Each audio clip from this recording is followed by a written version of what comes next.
Before we speak about anything else today, Jonathan, you have completed 2 loan signings from Rangers, Andrew Dallas and Robby McCrorie. Can you tell us about the players in question, please?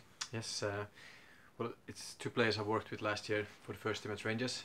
They were both involved in the training sessions and in the squad, and 2 players I really liked working with because of their attitude, the hunger, and the desire to become the best they can be. And if you start with Andy Dallas, he's a striker, who's very versatile. He played in he's been scoring goals for fun for the Rangers reserve this season. He was a lot with us last season. He's the player that always give 100%, and what he will give the team, I think, mostly is runs behind. He's very good at timing the runs behind it, and it's a player type that we've been missing from the team, I think, especially on the break. He's very clever movement in around the box, and as I said, he's a good finisher. So I think he will link up well with the team, and I think, as I said, with his work rate and his pressing ability and his general, hard work on the pitch, I think will be someone that the fans will really take to. Is he someone you've been after for a while then? It is, it's a deal that's there's been a lot of. First, I want to thank Rangers for all the help, enabling me to bring him over. It's always, you need a lot of help from the parent club. Andy Dallas signed a new deal with Rangers yesterday, I think, and that shows how much they believe in him and how much they see him as a future prospect. And I had to wait for that deal to be done before I could bring him in, and that took time. I've been speaking to Rangers about Andy for almost 2 months now, so it's something I've been working into the background. It's a player type that I like. I think the profile fits the club, what the club are looking to do, and I was willing to wait for him, and I'm very happy to have him on board. Robby as well. Robby came up. Obviously, I knew about Robby. I think he is the best young keeper in Scotland. I think he's a future Rangers #1. I think he's got all the attributes. He's already been out on loan and done really well in the lower leagues at Berwick. So when the possibility came up and the question was asked from Ryan that he wanted to leave, and it's a situation that I don't like to happen, and I found a solution with Ryan, and I felt the best thing for both parties was for him to leave, and then I had the chance to bring in Robby, and I jumped at it because I worked with him. I think he's a terrific keeper. He's a terrific young keeper, and I think he will become a better player at Morton, and I also think he will do really well for the team. You mentioned something interesting in the quotes for the article we released with the signings, was that you expect Robby to go on and become a Rangers #1? I think so. I think he's got all the attributes. He's tall, he's hard working, he's a good shot stopper, but he's also commanding. With every young keeper, it takes time because keepers are more difficult to break through as a young player. But he played for Rangers first team last Sunday in the friendly against HJK, and that shows how much they believe in him. He's been on the bench as well. Both these players have been on the bench for the Rangers first team. They've also both been out on loan at senior clubs. Yeah. It was Berwick for Robby and I think Stenhousemuir for right. Andrew. Well, Andrew went to Stenhousemuir at the end of last season, to try, and he scored there as well. I think Andy has really developed this summer and this season. His confidence, his strength, his ability to finish has become much better, and he's a totally different player than from a year ago, and that comes down to his hard work and his work ethic and his willingness to learn, and obviously to be among the coaching staff at Rangers and among the fantastic players at Rangers every day in training will have given him this belief.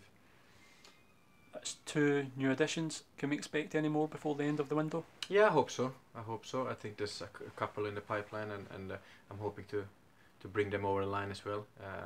But as I said, for me it's always been important to bring in the right players to the club, the players that I think will give us something different, something extra. I like to bring in hunger and youth. I think I think the fans want to see that. I have great experience in the team. I have the captain Jim, and I have Chris and Michael and players Bucky who have good experience. So I want to bring in something different and something that's lacking, and I feel that the profile I'm looking for are these kind of players. because I like working with youth, and I think we need a little bit of energy. Two new players who have come in, can they go straight into your starting lineup, or is that something you've thought about at this moment in time? They are both ready to play. They've both been playing reserve games. They've both been playing, with Robby in the first team, so they're well ready to go in. But I'll make the decision on whether in what capacity they will play tomorrow.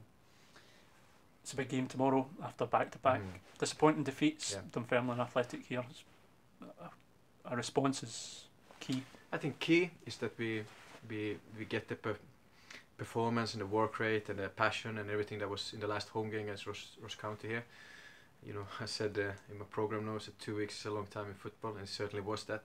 I think we finished on a high against Ross County, finished in the playoffs position, and then a disappointing result in Alava, with a bizarre own goal, and then of course the cup defeat, which was really disappointing for everybody at the club, and it was a poor result for us, both financially and obviously for progressing in the cup for the fans. And I take responsibility of that. But if you're looking at it, we got 6 out of 9 points in the league. We have to be positive. We have to get back to winning ways. Obviously picking up points again. But overall with the league form up to the Allo game, it's been good. And the work rate and everything else has been good. And I think a little bit of extra added now with new signings. I think it's freshened it up, and I think I look forward to a good game. In your programme notes, you mentioned last week's defeat was your lowest point as a manager. Definitely, definitely, because I think cups are always, I like them because they're full of surprises, as we see in other results, including Dunfermline. I guess they lost to lower league as well, so there are always going to be surprises. There's always going to be difficult games because the opponents you play against is the cup final for them.